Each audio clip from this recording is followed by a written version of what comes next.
Yeah, I wanted to make a few comments about GMS's claim to have 100% truth. It's getting kind of ridiculous now. I was just listening to him yesterday, and he doubled down on Isaiah living during the time of the Babylonians. I can't believe it. He just does it out of pride. Watch, listen.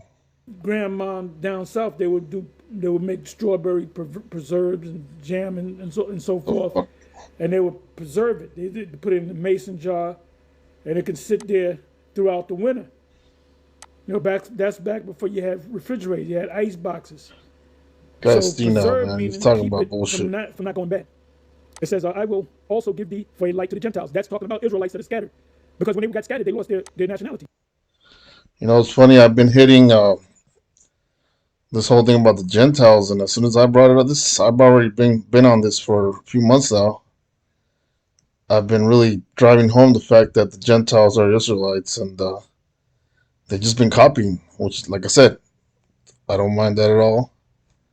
What I do mind is your fucking pride. You're still bringing out that 100% bullshit, especially Gabar with his big old fucking mouth. Gabar and Tahar, and a Ramlah sometimes, but especially Gabar and Tahar, they're super proud about that 100% bullshit. You know what you really have, if we're gonna be honest, you probably have about 10%, because the rest, I got the rest. You don't have 100. You got about 10%. So they've been really copying me when it comes to this whole thing, light of the Gentiles. And I was listening to him. I was like, oh, all right. He's copying. But then he doubles down on the bullshit because I called him out on a previous rebuke that Isaiah existed during the time of the Assyrians. Everybody knows that. It's kind of embarrassing. And because of that, he doubled down that he existed during the time of the Babylonians. Watch, we'll listen to it. I can't find it because all he does is mumble bullshit, you know? But I think it's around here. Who they were, that thou mayest be my salvation unto the end of the earth. My salvation to the end of the earth is talking about where is Isaiah receiving this? And they were under the Babylonians. Babylonians was not too far from the Levant. It was all in that region. So that thou mayest be my salvation unto the end of the earth. My salvation to the end of the earth is talking about where is Isaiah receiving this? And they were under the Babylonians. Babylonians was not too far from the Levant. It was all in that region. Let's do a search. Was Isaiah the prophet captive under Babylon? Tahar. This is embarrassing. No, the prophet Isaiah was not captive under the Babylonian exile. He lived before it, like I've been saying, ministering in the 8th century, which is in the 700s BCE. However, that goes into something else. He prophesies about Babylon, exactly. So, I don't know what the hell is wrong with you, Tar. Why would you say that? Out of pride? I mean, I'm gonna have to. You're gonna have to label yourself the 10% truth, home of the 10% truth, because the errors are adding up. There's major mistakes. I mean, going back to Genesis, you said that human beings were created on the fifth day out of water. Everyone knows. Do a Google search. As a matter of fact, I'm not gonna do it for you. Everyone knows human beings were created on the sixth day out of the earth. Now, I remember a long time ago I listened to your Genesis breakdown, and you mentioned this, and you say, well, how come it says there was a creation on the fifth day, and then it says there's a creation on the sixth day, and you couldn't figure it out. I don't remember exactly what you said, but you made some shit up, just like you always do. Now that revelation, it's a revelation, was given to me with the dinosaur videos. Go back to the dinosaur videos last year, the year before. The reason it mentions it in that way. The fifth day was the creation of the dinosaurs out of water.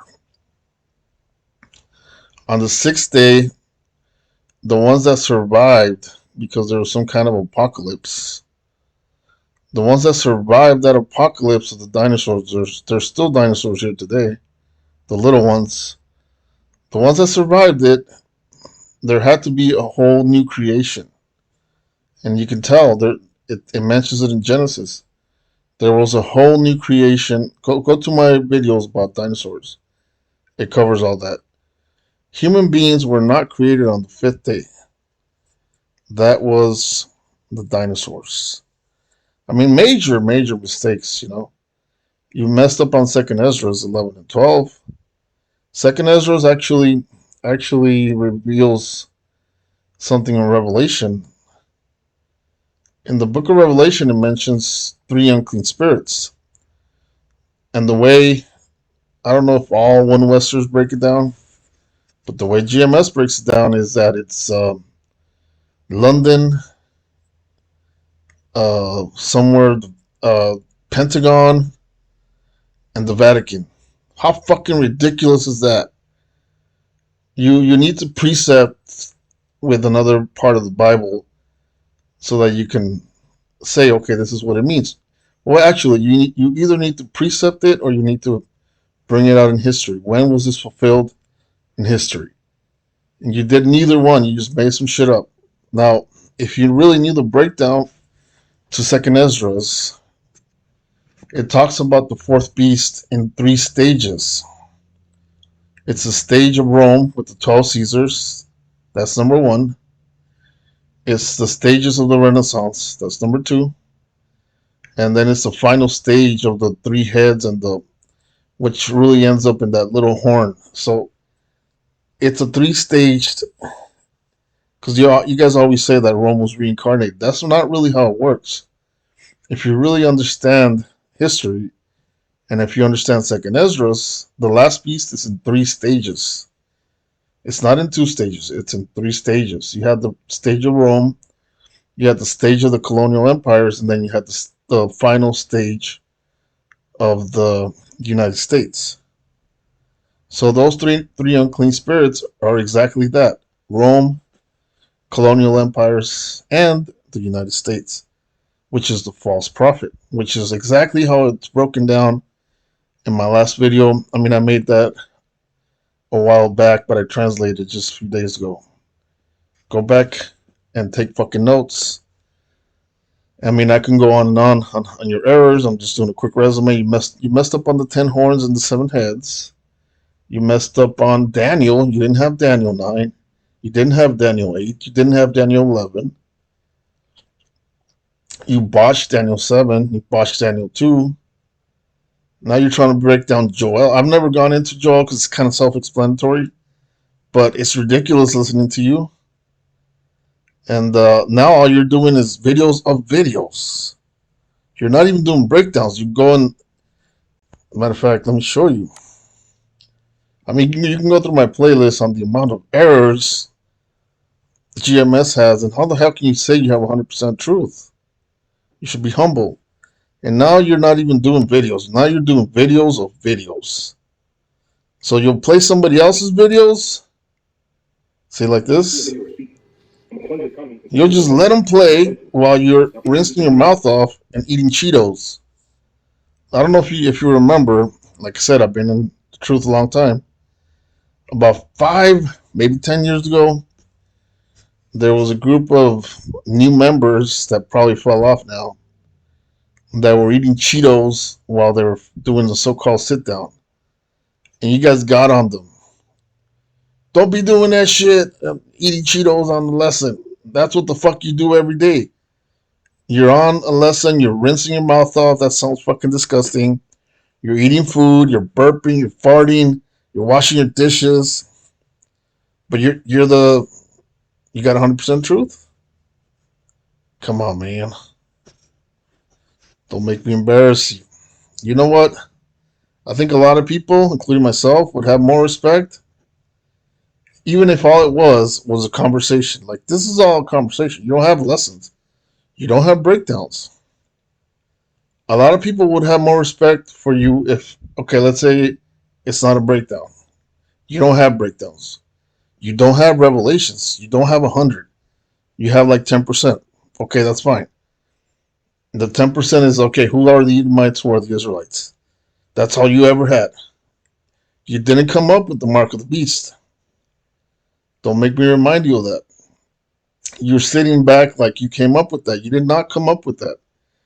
You were teaching in the 90s, in the late 90s, that the end of the world was year 2000. And you were not teaching about the mark of the beast. The mark of the beast was well known by other people in the 90s. You could say conspiracy theorists. Was well known in the 90s. You did not teach about that in the late 90s. Conspiracy theories like martial law and all these things that are happening now were well known by conspiracy theories like Alex Jones way before you guys. You guys came after the fact. You don't explain it even quite as well as Alex Jones. You did not come up with that. All you ever had was the basics, and you botched a lot of the basics. So all you really ever had was who are the Israelites and who are the Edomites, and the name. Those are important things, but you never had any of the deep revelations. You never had the breakdowns. And the thing is, if you ignore some of these revelations, like I said, one thing leads to another, leads to another.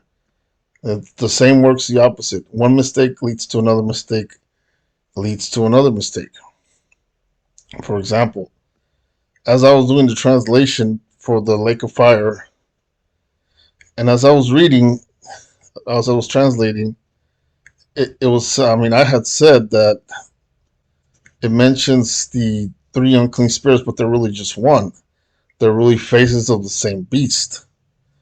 And then it clicked. I don't know if it clicked to me at that time, but it clicked when I was doing the translation that Second Ezra breaks it down in phases. It's that one beast that has three phases, and those are all unclean spirits.